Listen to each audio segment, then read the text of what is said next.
Cerita dimulai pada Koichi Yamano yang baru saja mencoba hobi barunya, yaitu merekam kegiatannya sehari-hari. Ya, Koichi ini seorang rebahaners tanpa penghasilan alias nganggur. Di hari itu kakak Koichi yang bernama Haruka tiba dari Amerika. Sebenarnya Haruka sedang kuliah di sana, namun karena sebuah kecelakaan, dia harus pulang ke Tokyo untuk proses penyembuhan kakinya.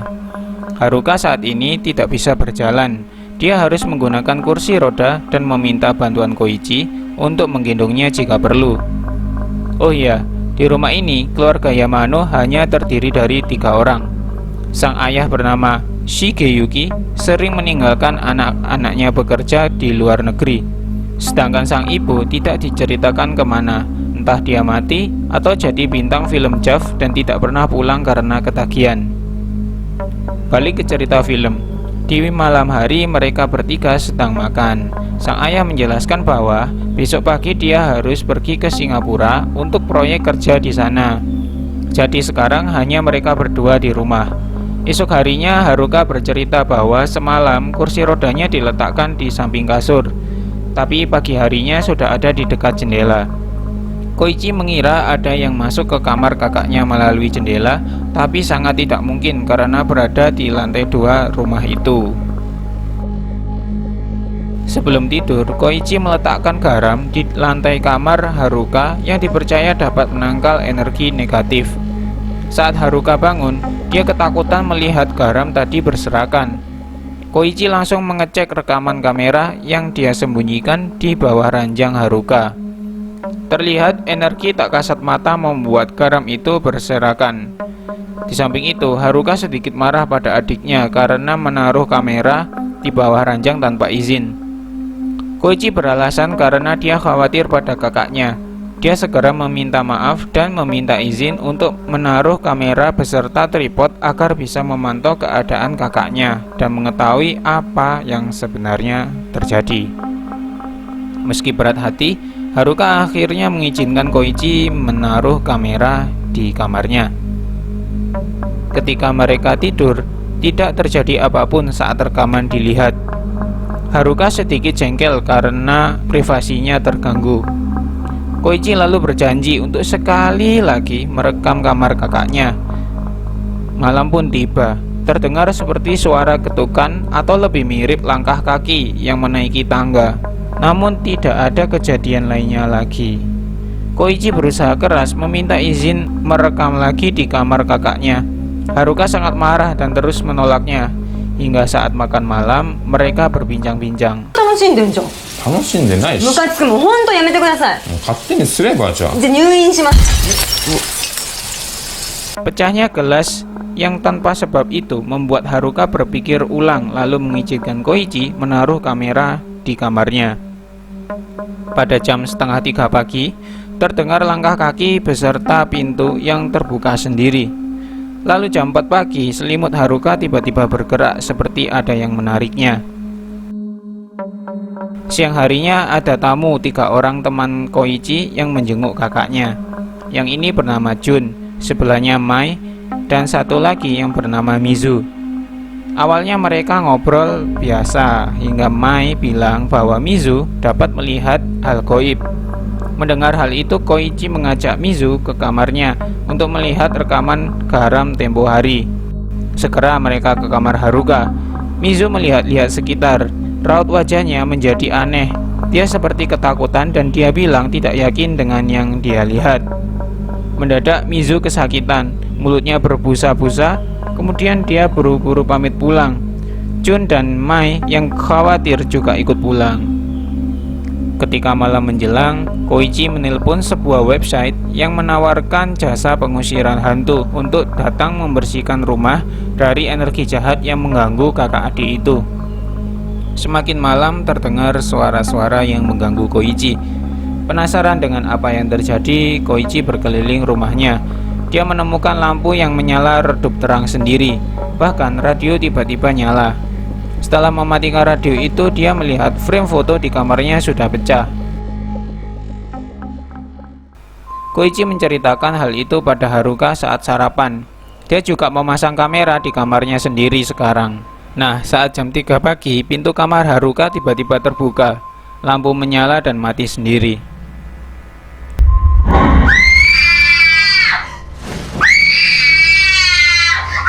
Koichi segera mendatangi kakaknya. Haruka bilang ada yang menggerayangi tubuhnya, lalu terdengar seperti langkah kaki.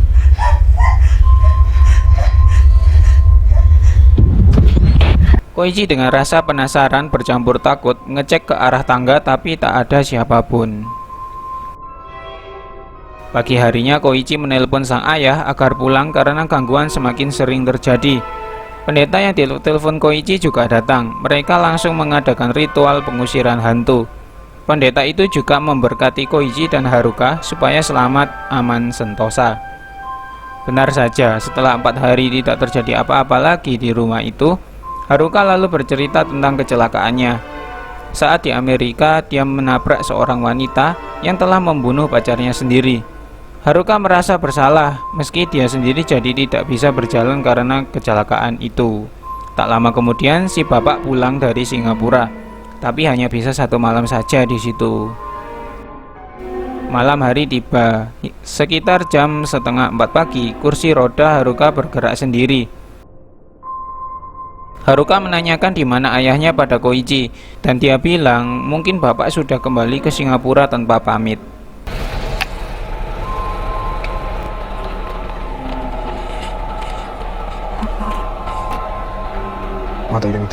Setelah melihat rekaman kursi roda tadi, Koichi menghubungi pendeta pengusir hantu, namun ternyata pendeta itu sudah meninggoy tepat setelah melakukan pengusiran hantu di rumah Koichi sebelumnya. Lalu pada jam 3 pagi, sesuatu menarik rambut Haruka ke arah bawah kasur.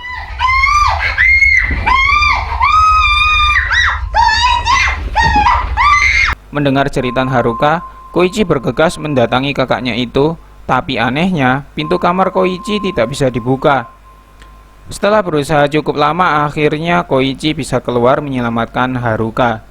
Koichi mencari ada apa di bawah kasur, tapi dia tak menemukan apapun. Rasa takut dan stres yang dialami oleh Haruka membuatnya murung. Dia mencoba menelpon ayahnya tapi tidak ada jawaban.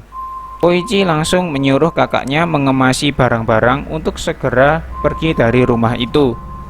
Tak lama kemudian Haruka menceritakan hal yang sesungguhnya yang terjadi di Amerika.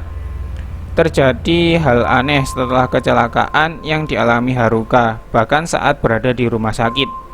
Hal aneh itu terjadi mengikutinya terus sampai sekarang. Haruka menunjukkan wanita yang ditabraknya di Amerika bernama Kathy yang tinggal di San Diego. Nah, buat yang sudah nonton Paranormal Activity sebelumnya di konten aku, pasti kalian sudah tahu ceritanya siapa si Kathy ini. Tapi kalau belum nonton, linknya ada di deskripsi ya.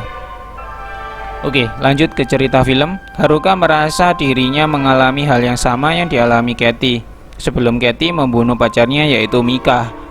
Haruka memohon pada Koichi untuk meninggalkan dirinya sendiri jika terjadi sesuatu yang parah, tapi Koichi menolak.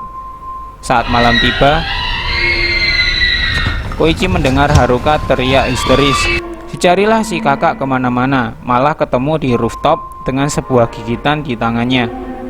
Haruka tiba-tiba saja pingsan dan terpaksa Koichi harus melek semalaman untuk menjaga kakaknya itu. Koichi mempelajari tentang iblis dari internet di pagi hari, kemudian memberikan sebuah salib kayu pada Haruka dengan harapan benda itu bisa menjadi pelindung. Haruka yang sangat pucat meminta makanan buatan Koichi. Setelah Koichi pergi, salib tersebut jatuh, kaca jendela pecah dan salib tadi terbakar sendiri. Koichi yang datang membawa makanan sangat terkejut. Dia kesal lalu menangis karena merasa semua usahanya sia-sia.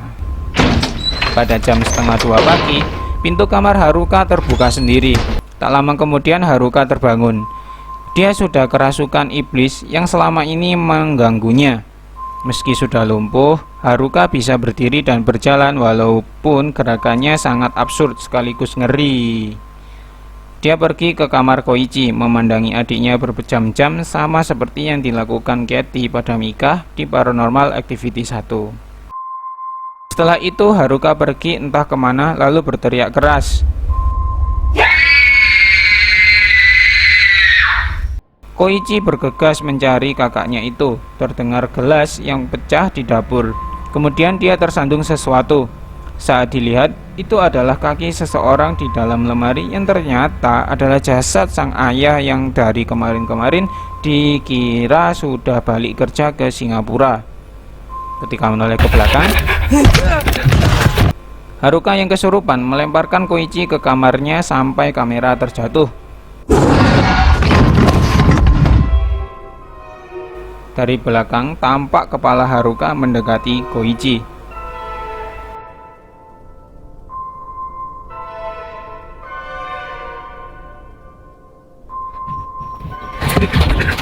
Koichi yang sadar dari pingsan langsung kabur keluar rumah lalu menaiki taksi.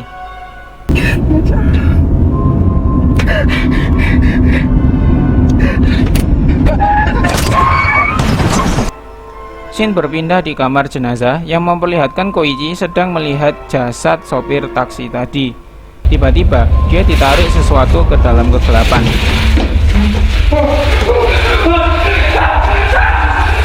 Beberapa saat kemudian muncul Haruka menghadap kamera. Tamat. Baik, itu tadi cerita film Paranormal Activity Tokyo Night, sebuah film spin-off dari film pertamanya yang dibuat oleh Oran Peli. Apakah ada hubungannya? Ya, tentu ada. Iblis yang merasuki Kathy sepertinya tidak terima saat Kathy ditabrak oleh Haruka di San Diego, Amerika. Itu sebabnya si iblis mengejar Haruka terus sampai dapat, meskipun harus membunuh semua orang di sekitarnya. Terima kasih sudah menonton. Jangan lupa like dan tonton juga Paranormal Activity lainnya. Link ada di deskripsi. Mohon dukungannya untuk subscribe channel ini. Terima kasih dan sampai jumpa di konten Paranormal Activity 7 Next of Kin. Bye bye.